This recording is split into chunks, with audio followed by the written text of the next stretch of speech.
Assalamualaikum warahmatullahi wabarakatuh. Perkenalkan, nama saya Fitratul Mauludia dengan NIM 01 dari Prodi S1 Gizi kelas A. Di sini saya akan menjelaskan SOP deteksi dini dan rujukan balita gizi buruk. Di sini ada alur deteksi dini balita gizi buruk. Penemuan kasus balita gizi buruk dapat ditemukan pada kasus pasif dan aktif. Kasus pasif sendiri yaitu untuk balita gizi buruk yang ditemukan saat datang ke posyandu atau puskesmas. Lalu penemuan kasus aktif oleh masyarakat atau petugas saat berkunjung ke rumah balita yang datang ke posyandu atau fasilitas pelayanan kesehatan dengan tanda-tanda pertama, berat badan tidak naik atau balita dengan berat badan di bawah garis merah dan lila berwarna kuning atau merah.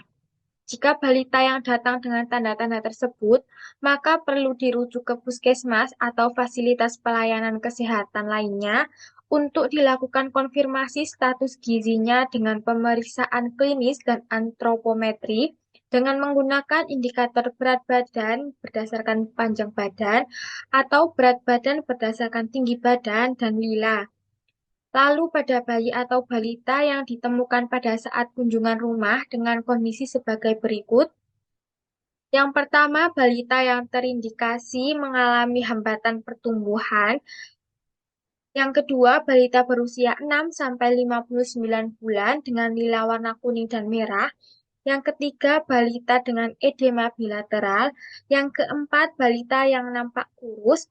Yang kelima, bayi berusia 6 bulan yang memiliki kesulitan menyusu, baik disebabkan karena faktor bayi atau ibu. Dengan tanda-tanda tersebut, maka bayi atau balita perlu dirujuk ke puskesmas untuk ditemukan konfirmasi status gizi dengan pemeriksaan klinis dan antropometri.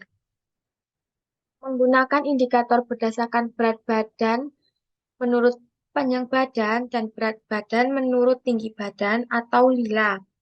Untuk penentuan status gizi buruk pada balita berdasarkan gejala klinik yaitu adanya edema bilateral yang bersifat kiting minimal pada kedua punggung kaki. Lalu bagaimana cara pemeriksaan edema bilateral ini?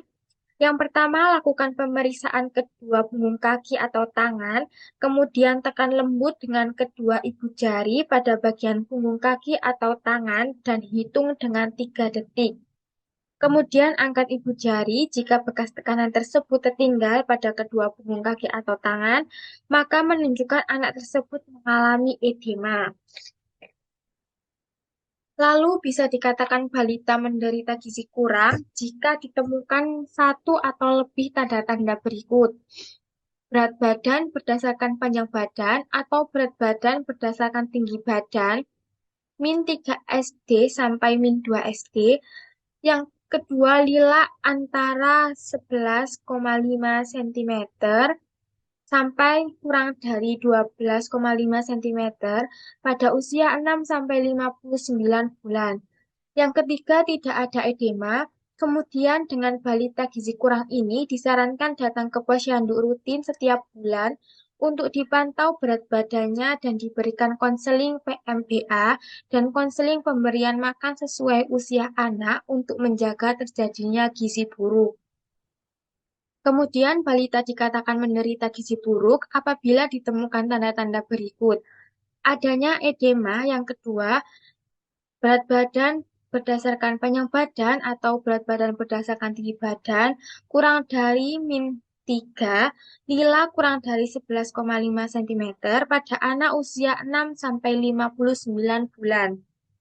Pelayanan balita gizi buruk ini ada dua, yaitu pada balita gizi buruk tanpa komplikasi medis akan diberikan rawat jalan. Untuk balita gizi buruk dengan komplikasi medis akan diberikan layanan rawat inap. Lalu apa sih tanda-tanda komplikasi medis yang pertama?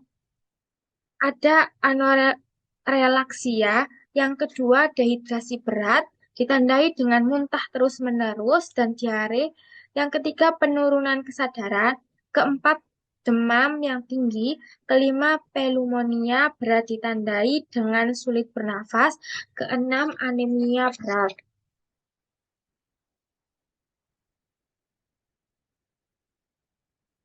Ini juga ada alur rujukan kasus gizi buruk. Balita yang dirujuk ke puskesmas dilakukan validasi dan konfirmasi status gizi dengan pemeriksaan klinis dan antropometri menggunakan indikator berat badan berdasarkan panjang badan atau berat badan berdasarkan tinggi badan atau lila. Berdasarkan konfirmasi atau validasi status gizi, balita tersebut akan ditentukan jenis layanan yang diberikan.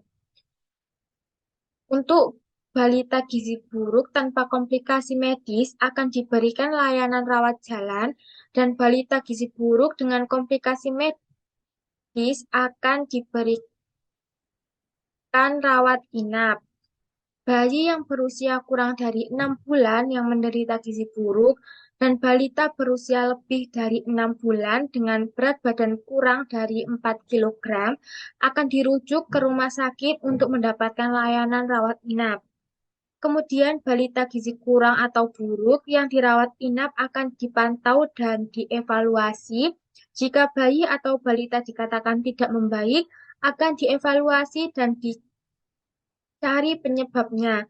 Bila perlu akan dirujuk vakanses atau tingkat rujuk yang lebih tinggi.